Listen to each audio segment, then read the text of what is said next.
Destiny 2, it's over. It's donezo. It's kaput. Put that lid on that thing. It's over. Never got to try Destiny 2. I did try Destiny 1 back in 2014 when it came out. I remember doing the Iron Banner Crucible thing with the cool golden armor, the crystal raid, and all that. Those were fun times, but I never tried Destiny 2. It was always in the back of my mind, maybe I'll try it, but I always heard some controversial things and all that, like the game not having content or the boss wasting a ton of money on fancy cars. Those He-Man videos of that one YouTube creator, I can't remember his name at the moment, but those are funny videos. But I guess it's officially over now. The end of Destiny 2, all expansions cancelled, maintenance mode incoming, which means it will never get any more updates. It's over, so the death of Destiny and its sequel has been greatly exaggerated at points over the last decade, but now the bill has come due. Bungie announced today that Destiny 2 as we know it will no longer exist, its future expansions cancelled, and the game effectively put into maintenance mode. All of this coming after a 6-month content gap that had players on edge. Something like this may be coming. Well, here it is. The game will receive a handful of final updates this June, more tiered loot, a final moment of triumph after many years, Sparrow Racing, but this is it. Nothing more outside of a tease, and we will be the first to know. There's more Destiny news, a sequel, anything like that. It was not announced. I wonder if they're going to do like a Realm Reborn where they like make a Destiny 2.5 or a Destiny 3. I don't know. From what I hear, Bungie ain't on top tier shape right now. They're definitely having it rough with Marathon, but it is enormously maddening situation for many Destiny fans, where a series they have sunk hundreds or often thousands of hours into was badly mismanaged when it reached the end of its Light and Darkness era, a time when the game was hitting lifetime peaks as recently as 2 years ago. Its slimmed down plans have gone disastrously, the game unable to even get a full year of reduced content out with 2 small expansions and 2 smaller major updates, resulting in this most recent yarning content gap.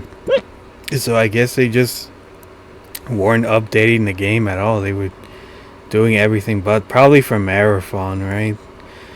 Past that, a lot of anger is directed toward, well, there you go, Marathon, which has taken hundreds of developers away from Destiny 2, which has very clearly suffered badly for it. The extraction shooter had an underwhelming below expectations launch, and at the end of its first season, it's already putting up numbers well below Destiny 2, which, yikes, even with that game in the middle of the worst content drought in history. There will be many accusations that Marathon killed Destiny. It's far more complicated than that, but yes, the shift in focus was definitely an enormous factor. I'm going to check player count after this just to see that claim. It's not clear that continuing on Destiny 2 forever was even the correct move. However, rather than there was a push for this to have technically happened earlier, the saga reaching its natural conclusion at the climax of the final shape, I guess that was the last expansion. The hope was instead that Bungie would get busy on the only thing that seemed likely to carry on the franchise in the future, a full-on Destiny 3. Despite some rumored rumblings, there has never been any confirmation that's happened, nor does it seem likely that after rounds of layoffs and drastic reallocation to Marathon, there would even be enough people around to make that at all, and that would be 4 to 5 years away in any case. And Sony has not exactly shown the kind of patience that would seem to allow for that sort of thing. What happens from here is likely very bad for Bungie, I would assume so. With no Destiny 2 content coming past this light update, it seems very likely the studio will shift to Marathon, a game that has yet to show any indication it can drastically turn around its own fortune. So they basically just jumped a sinking ship to another sinking ship. So some level of layoffs seem likely. Sony was even laying off Bungie employees when Destiny was putting up record numbers. So now you can imagine what's coming. Best case, at least some more devs move to Marathon. Perhaps others are absorbed into Sony for new projects, like we've seen with recent nascent gummy bear projects. Now official under Sony. Sony has taken impairment losses against Bungie to the tune of 765 million so far. Not 65 secs. I don't know why I said that. So even with that, it still values it at a 2.9 billion asset. It's hard to believe that is all grounded in reality based on where we are now, man. That's one investment. I'm sure it will end up well considering what's going on right now. So, while in recent years there has been a refrain from outsiders of people who still play Destiny, the answer before this past year was a resounding yes. Destiny and Destiny 2 remain two of the most successful live service games in history, spawning many imitators that tried and failed to emulate success. So one of its biggest competitors, Warframe, is as strong as ever, figuring out how to continue to thrive as Destiny dropped. It's the end of an era and generally sad for players who just wanted something, anything to do in their favorite game and found a void where content used to be. Bungie will not be the same after this, not even close. I think it will continue to exist, hence Sony's "it's still worth a lot to us" valuation. But it's going to get smaller and it's going to be focused on a game that would appear to have less potential than even the 12th year of Destiny would have. Ironically, with pure PvE and PvP modes on the way, it appeared Marathon is trying to become more like Destiny in order to attract those players, but no matter what, it will not be the same. So yeah, what does Bungie even have other than, well, did have Destiny and Marathon's a sinking ship, let's be honest. No one really talks about it. It already had the red flags waving before it even began, so who knows? Sony, for some reason, continues to support Bungie. We'll see what happens. They might just take them outside in the backyard. Old man Yeller. But we'll see. Actually, I am curious on the player numbers for Destiny and, Marathon. Let's see. There you go.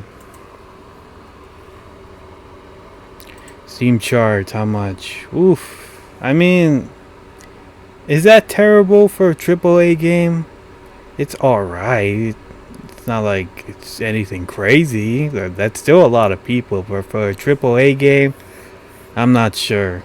That was a very big peak, all-time peak. But for now, it's still gaining numbers. It still has players, even with the announcement of the shutdown. But what about good old Marathon? Let's see that.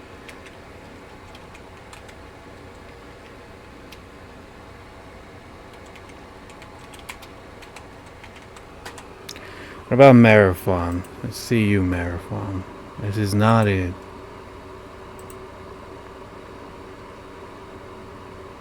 And it won't even load. Yep, they were right. It does actually have lower numbers than Destiny. So 11,000 peak. 24-hour peak. So not the best when your new shiny chocolate covered game is outclassed by your... How old is Destiny 2? I don't know, but yeah, it's not good. That is not good numbers. Already this is a sinking ship, so I'm not sure. I'm not sure what Bungie's gonna do. Like I said, I don't know if they have any other games going on, but if it's just Destiny and Marathon, close that lid, buddy. Close that window before you let all the air out, because it might be over for Bungie. They might be officially dead.